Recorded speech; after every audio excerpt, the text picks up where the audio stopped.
Assalamualaikum warahmatullahi wabarakatuh. Perkenalkan, saya Jihan Farera dan rekan saya Tiara Maulida Sedena dari kelas 5D mata kuliah Etika Profesi dengan dosen pengampu Bapak Firman Nur Hasan dari jurusan Teknik Informatika Universitas Muhammadiyah Profesor Dr. Hamka. Dalam kesempatan kali ini, kami akan membahas mengenai profesionalisme dalam bidang IT. Di sini terdapat sebuah studi kasus dan juga persoalan yang harus kami selesaikan, yaitu profesionalisme di bidang IT yang harus direkrut, apa saja job desk-nya dan berapa jumlahnya, profesional di bidang apa saja selain IT yang akan direkrut, dan apa saja job desk-nya, serta berapa jumlah orangnya. Apa sih perusahaan startup di bidang e-commerce itu? Menurut Wikipedia, startup adalah sebuah usaha kewirausahaan yang biasanya merupakan bisnis baru yang tumbuh dengan cepat dan berkembang pesat, yang bertujuan untuk memenuhi kebutuhan pasar dengan mengembangkan model bisnis yang layak seputar produk, layanan, proses, ataupun platform yang inovatif. Contoh startup yang tidak asing bagi kita adalah Tokopedia, Bukalapak, Shopee, Blibli.com, dan lain-lain. Jika dulu startup disebut semua bisnis yang baru saja berjalan, tetapi saat ini bisnis startup sudah lebih didefinisikan dengan sebuah usaha yang baru berjalan dan menerapkan inovasi teknologi untuk menjalankan core business-nya dan memecahkan sebuah masalah di masyarakat, sehingga memiliki sifat disruptif di dalam sebuah pasar atau industri yang sudah ada, atau bahkan menciptakan sebuah industri baru. Ini adalah beberapa ciri-ciri lain dari perusahaan startup, yaitu perusahaannya kurang dari 3 tahun, pendapatannya kurang dari 1 miliar per tahun, jumlah pegawai 10-15 orang, rata-rata yang bekerja adalah kerabat dan teman dekat, masih dalam tahap berkembang, memakai website dan teknologi dalam beroperasi dan marketing. Terdapat 4 langkah umum yang digunakan oleh banyak perusahaan untuk melakukan perencanaan sumber daya manusia atau SDM. Berikut penjelasannya. Yang pertama, memetakan kapasitas SDM yang dimiliki. Yang kedua, memperkirakan kebutuhan SDM perusahaan untuk beberapa waktu ke depan. Yang ketiga, perencanaan SDM, pengembangan talent atau tenaga kerja. Yang pertama, perekrut, kemudian diseleksi. Ketiga, memilih dan mempekerjakan. Keempat, pelatihan dan pengembangan. Kelima, hubungan dengan pekerja atau SDM.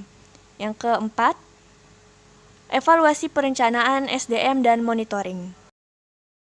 Banyak yang berpikir jika manajemen SDM hanya diperuntukkan bagi perusahaan besar. Sebuah pendapat yang keliru karena semua perusahaan, tidak peduli itu perusahaan besar ataupun kecil, akan senantiasa memerlukan pengelolaan SDM. Ketika memulai sebuah startup hanya dengan beberapa orang dalam tim, Anda bisa berperan sebagai pemilik, pekerja, maupun sebagai seorang HRD yang mengurusi masalah-masalah SDM. Tetapi seiring pertumbuhan perusahaan, jumlah orang-orang pun bertambah, maka akan semakin sulit bagi Anda untuk mengurusi semua pekerjaan sekaligus, dan saat itulah Anda harus mulai berpikir untuk merekrut seseorang yang fokus mengurusi urusan SDM. Langkah pertama dalam menyusun perencanaan SDM yang baik tentu dengan mengenali kapasitas SDM yang sekarang dimiliki oleh perusahaan. Perusahaan bisa melakukan pemetaan ini dengan beberapa cara. Misalnya saja dengan penyebaran kuesioner yang tentu harus disusun dengan baik pula. Bisa juga dengan menggunakan peninjauan performa atau kinerja karyawan. Yang kedua, perkiraan kebutuhan dilakukan untuk mengetahui SDM seperti apa yang diperlukan perusahaan, penambahan jumlahkah atau peningkatan kualitas. Sedangkan perkiraan ketersediaan dilakukan untuk mengetahui SDM yang sedang membutuhkan pekerjaan dan siap direkrut. Tentu, kemudian perkiraan SDM yang dibutuhkan ini juga mempertimbangkan keadaan SDM yang kini dimiliki perusahaan. Yang ketiga, dilakukannya pencarian tenaga kerja atau potensial yang bisa memenuhi kebutuhan tenaga kerja dari perusahaan. Pencarian ini bisa melibatkan berbagai platform seperti situs pencarian kerja. Berikutnya, tahap ini termasuk proses wawancara dan evaluasi terhadap kemampuan yang dimiliki oleh calon tenaga kerja dan apakah kapasitas calon tersebut sesuai dengan apa yang tengah dibutuhkan. Memutuskan calon final untuk posisi yang dibutuhkan serta memberikan penawaran kerja lebih detail sehingga terbangun kesepahaman antara perusahaan dengan calon pekerja. Kemudian, akan dilakukan pelatihan serta pengembangan kemampuan agar tenaga kerja yang baru bisa menyesuaikan diri dengan iklim dan tempo kerja perusahaan. Kemudian, usahakan perusahaan memiliki iklim yang nyaman untuk setiap pekerja dan berikan kepastian jaminan kesehatan dan sebagainya agar karyawan bisa fokus untuk bekerja dengan performa terbaik. Yang keempat, tahap selanjutnya adalah mengevaluasi dan monitoring pada SDM yang dimiliki. Proses akhir ini memberikan gambaran jelas bagaimana SDM bekerja dan memenuhi target perusahaan. Jika kemudian ditemui ketidaksesuaian, bisa dilakukan koreksi. Sekarang kita beralih pada job desk yang dibutuhkan. Di sini ada kategori pertama yaitu profesional di bidang IT sebagai SDM. Yang pertama ada developer. Developer menjadi salah satu jenis pekerjaan yang paling dibutuhkan oleh startup. Startup tentunya sangat bergantung pada teknologi, sehingga sangat perlu untuk menciptakan website, software, atau aplikasi. Nah, profesi ini yang bertanggung jawab untuk membuat hal-hal tersebut adalah developer. Menjadi seorang developer yang andal juga tidak mudah karena harus mampu memahami bahasa pemrograman untuk membuat produknya. Ada 3 jenis profesi developer jika dilihat dari spesialisasi, tugas, dan kapasitas pegawainya, yaitu 1 orang untuk front-end developer, 1 orang untuk back-end developer, dan 1 orang untuk full-stack developer. Mark Zuckerberg, pendiri Facebook, mengungkapkan dan mengakui bahwa dalam membangun sebuah bisnis, hal yang paling penting adalah membangun tim yang benar-benar kuat. Jadi, dengan siapa Anda bekerja sama sangat penting bagi keberhasilan startup Anda. Yang kedua yaitu data analis. Dilansir dari Northeastern University, data analis memiliki tanggung jawab untuk menganalisis data dan mencari informasi yang dibutuhkan untuk pengembangan bisnis. Selain menganalisis, mereka juga dituntut untuk mengkomunikasikan hasil temuannya tersebut kepada pihak-pihak yang terkait. Data yang disampaikan tersebut harus divisualisasikan sehingga mudah untuk dibaca dan dipahami oleh orang lain. Yang ketiga yaitu Product Manager. Product Manager memiliki tanggung jawab utama yaitu merancang strategi, visi, dan pengembangan produk. Dilansir dari Business News Daily, dalam melaksanakan tugasnya, biasanya seorang product manager akan bekerja sama dengan tim engineering dan marketing untuk memasarkan produknya. Yang keempat, yaitu UI atau UX Designer. Meskipun sering dibilang mirip, tapi sebenarnya UI dan UX Designer memiliki perbedaan karena tanggung jawab pekerjaannya pun berbeda. Seorang User Interface Designer memiliki tugas dalam pembuatan tampilan di dalam sebuah software, website, atau aplikasi yang berfokus pada desainnya. Saat bekerja, mereka harus mengedepankan estetika sehingga tampilan website, aplikasi, atau software bisa terlihat menarik, unik, dan eye-catching. Sementara itu, User Experience Designer punya tanggung jawab untuk meningkatkan kepuasan pengguna saat mengakses website, software, atau aplikasi. Saat bekerja, biasanya UX Designer akan bekerja sama dengan UX Research, UX Writer, atau UI Designer. Yang kelima yaitu Digital Marketing.